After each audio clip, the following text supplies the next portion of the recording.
Hello विद्यार्थियों, मैं Tabeeb sir from Ruchi classes Baroda में आपका स्वागत करता हूं। आज हम कक्षा 10 गणित में चैप्टर नंबर 2 बहुपद की प्रश्नावली 2.2 को आगे बढ़ाते हैं।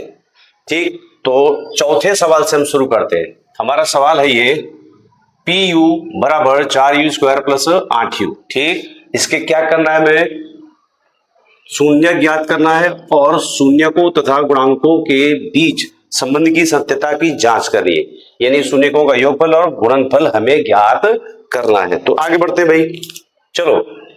पी यू बराबर 0 लेने पर, पी यू का मतलब सवाल के बराबर 0 लेना है। 4u² plus 8u equal to कितना, 0। यहां पर गुणनखंड नहीं होगा, कॉमन देखना है पहले। तो कॉमन कौन भाई, 4 इधर है और 8 इधर है। 4 और 8 दोनों किसके पाड़े में आते हैं, 4 के पाड़े में। u यहां 2 है, u यहां 1 है, तो u भी कॉमन आएगा। कुल मिला के 4u कॉमन ले लिया। यहां क्या बचेगा, u प्लस 4 के पाड़े में 8 कब आते हैं, तो 2 बार। 4 दूनी 8, क्लियर, ओके, बराबर 0। अब यहां ध्यान देना, इसी सवाल में 4u के बराबर भी आपको 0 लेना है और u प्लस 2 के बराबर भी 0 लेना है। ऐसे 4u बराबर 0 और u प्लस 2 बराबर भी 0 लेना है आपको। चलिए, u यहीं पे, 0 इधर। 4 और u के बीच में क्या संबंध है, गुणा का। तो गुणा की संख्या बराबर को उधर जाएगी तो बटे में चली जाएगी। पहला शून्य आपको क्या मिला, बोलिए, पहला शून्य का आपको क्या मिला, 0/4 यानी 0। ओके, तो शून्य मिला। चलिए इधर u बराबर, ये प्लस का 2 है, उधर जाएगा तो माइनस का। ठीक, इस प्रकार हमें 2 शून्य मिले। पहला कौन है, 0, दूसरा कौन है, -2। लिखते हैं इस प्रकार बहुपद पी यू बराबर 4u² प्लस 8u के शून्य, पहला कौन है, 0, फिर दूसरा कौन है, -2। अब ध्यान देना इधर, क्योंकि हमें शून्यकों का योगफल और गुणनफल भी ज्ञात करना है। तो a चाहिए हमें, b चाहिए हमें, c चाहिए। इस सवाल में c वाला पद लापता है। तो देखिए, पी यू लिखते हैं हम, 4u² प्लस 8u, पद अचल पद गायब है। इसमें अकेली संख्या दिख रही है, सवाल देखो, इसमें कोई अकेली संख्या नहीं है। तो जो भी पद गायब हो उसे प्लस करके जोड़ देंगे 0। ठीक, तो क्या हुआ भाई, हमने 0 जोड़ दिया यहाँ पे। तो चलिए अब प्रमाणित स्वरूप से इसकी तुलना कीजिए। स्क्वायर का सगुणक यानी a, तो यहाँ पे u² है, तो u² का सगुणक कौन है, 4, तो a बराबर 4। सिर्फ चर का सगुणक b होता है, यहाँ पे चर कौन है, u का सगुणक कौन है, 8 लेगा।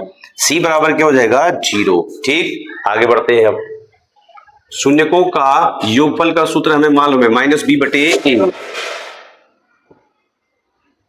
ठीक, माइनस सवाल में है, लिख दिया। b की जगह पे चेक कीजिए आप, क्या है, b की जगह पे 8, तो हम क्या लिखे यहाँ पे, 8 बटे में यहाँ क्या भाई, a, तो a की जगह पे बोलिए 4। ठीक, बोलिए 4 एकम 4, 4 दूनी 8, बचा गया -2, यानी शून्यकों का योगफल कितना हो गया, -2। अब शून्यकों का गुणनफल सूत्र है c/a। चलिए ध्यान देना इधर, c क्या है, इधर देखिए भाई, 0 बटे में a कितना है, 4, लिख दिया। 0/4 यानी 0। ठीक, ये सवाल पूरा हुआ। आप इसे लिखेंगे, हाथ चलाएंगे तो ही समझ में आएगा, वीडियो देखने से काम चलेगा नहीं। अब हम इसका आखिरी यानी छठा सवाल देखते हैं। सवाल है 3x² - x - 4। इसे हम बहुपद के स्वरूप में परिवर्तित करेंगे, मतलब p of x equal to लिख दिया। ठीक है, इसके गुणनखंड करना है। देखो तो क्या करेंगे, पहले p ऑफ x यानी p ऑफ x बराबर 0 लेने पर, p ऑफ x क्या है आपका, ये सवाल है, लिख दो। 3x² - x - 4 बराबर 0। ठीक है ना, ध्यान से देखना गुणनखंड कैसे होगा। x² का भी सागुणक है, तो इन और अचल पद 4, इनका गुणा करो, 4 तिया 12। ठीक, अब 12 के आपको ऐसे गुणनखंड करना है माइनस करने से। यहां चिन्ह कैसा है, माइनस करने से, यानी घटाने से कितने बचे, इसके आगे कुछ नहीं तो 1। ठीक, चलो ध्यान से देखना, 4 के ये दो गुणा किया हमने, 12 के से 2 गुणनखंड कीजिए, घटाने से 1 बचे। चलिए पढ़ते हैं, देखो गलत भी पहले करते हैं तो शायद ज्यादा समझ में आएगा। 6 दूनी क्या होता है 12, आई बात समझ। अब इन दोनों को घटाना है, 6 में से आप 2 घटा दो, कितना बचेगा, 4 बचेगा।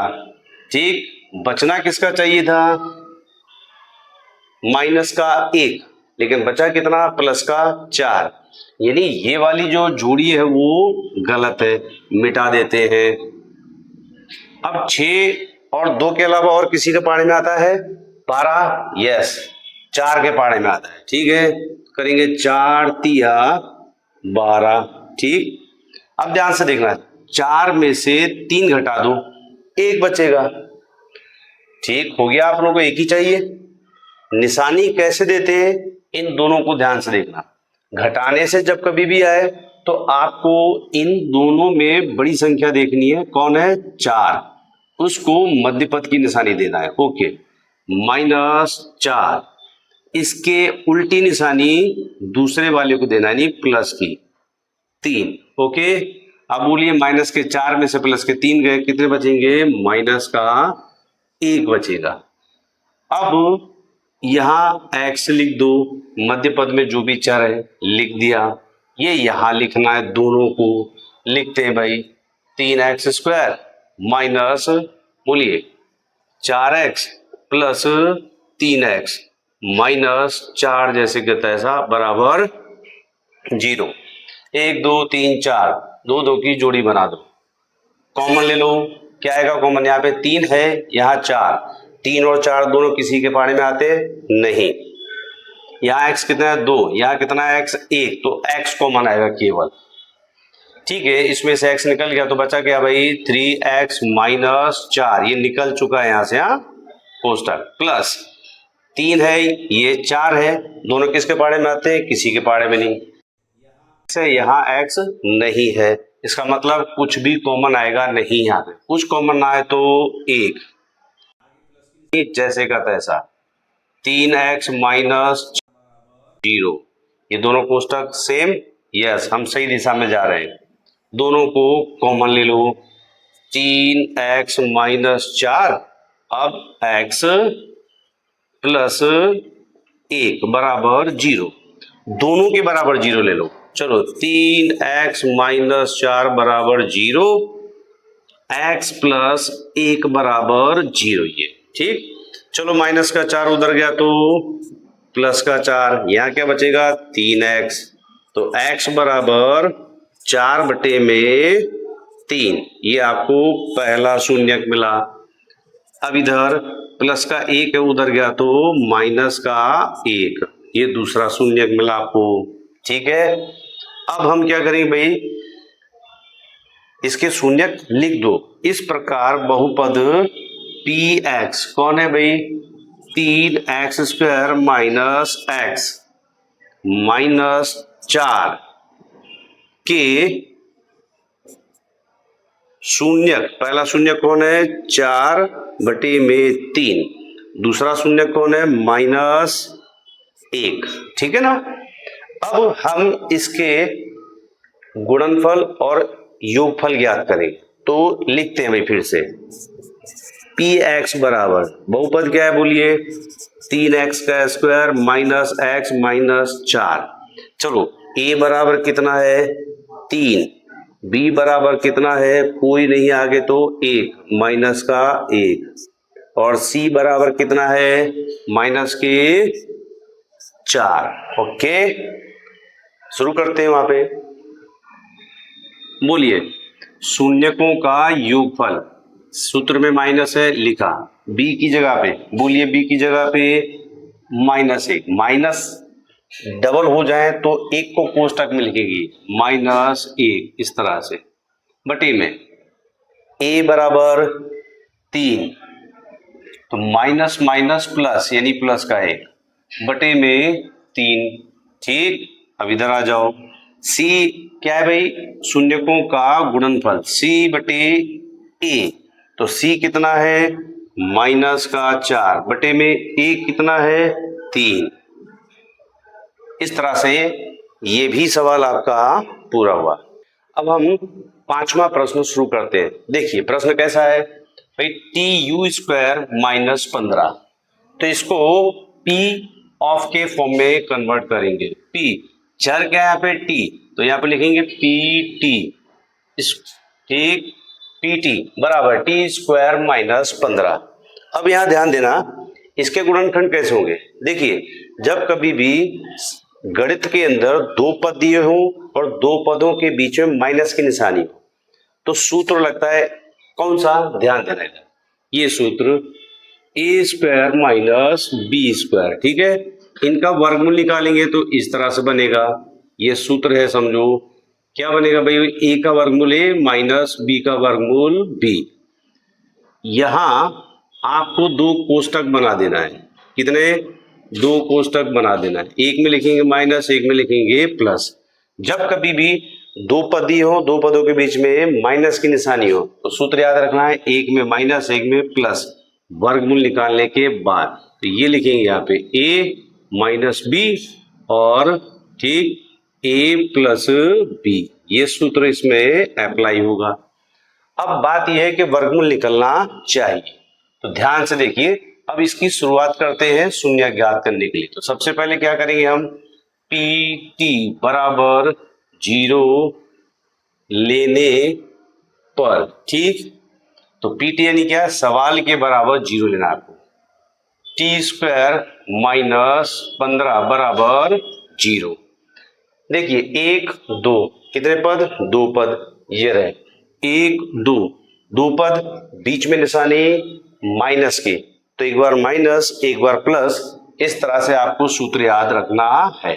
यहां ए की जगह पे कौन है? टी, बी की जगह पे कौन है? 15।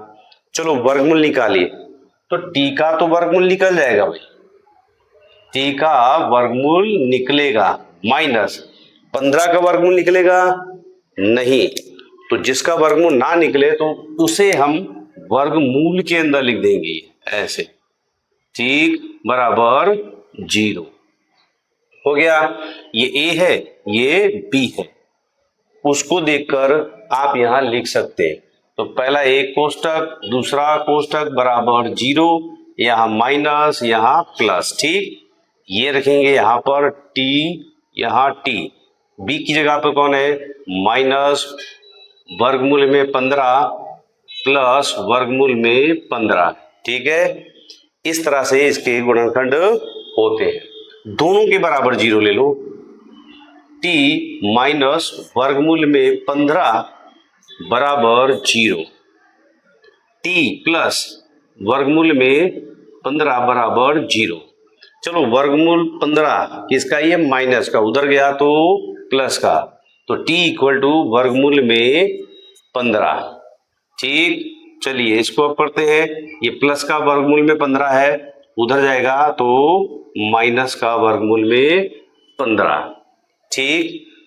क्या मिले हमें? दो शून्यक, ठीक है ना। तो लिखते हैं इस प्रकार बहुपद पी टी बराबर टी स्क्वायर माइनस 15 के शून्यक, पहला कौन है? प्लस वर्गमूल में 15 और बोलिए माइनस वर्गमूल में 15। आई बात समझ? अब हमें शून्यकों का योगफल और गुणनफल ज्ञात करने के लिए ए चाहिए, बी चाहिए और सी चाहिए। तो तुलना करते हैं भाई पी टी। अब पद कौन सा गायब? ठीक है, यहीं पे देख लो, ये हमारा बहुपद है, ये चर टी है और ये अकेली संख्या है यानी अचल पद है, सी बराबर है ये 15, और ये स्क्वायर वाला पद है यानी ए वाला पद है, ये सी वाला पद है, तो बी वाला पद लापता है। तो देखो कैसे लिखते हैं, पहले लिखूंगा मैं टी स्क्वायर और यहां पर माइनस 15, बीच में जो भी पद गायब है ऐसे, प्लस 0 टी। ठीक हो गया द्विघात बहुपद का प्रमाणित स्वरूप। चलिए a बराबर कितना, अब कोई इसका सहागुणक नहीं है तो 1 होता है, तो लिखेंगे a बराबर 1। बोलिए b बराबर कौन, t का सहागुणक कौन रखा, 0। ठीक, c बराबर अचल पद यानी अकेली संख्या कौन है, -15। ठीक है, सूत्र लगाते हैं, शून्यकों का योगफल माइनस जैसे का तैसा। ठीक है, b की जगह पे जरा ध्यान दीजिए बच्चों, 0 यहां लिखा 0 बटे में a की जगह पर 1 लिखा 1, ऊपर 0 हो नीचे कुछ भी हो आंसर 0 ही आएगा। ठीक, नेक्स्ट शून्यकों का गुणनफल ध्यान दीजिए, c बटे a, चलो c कौन है इसमें, -15 लिखा, -15 बटे में a बराबर कौन है जरा देखिए 1 लिखा 1, -15 बटे 1, 1 का बटे में कोई अर्थ नहीं होता है तो बचा क्या, केवल -15। इसे भी आप लिख लीजिए।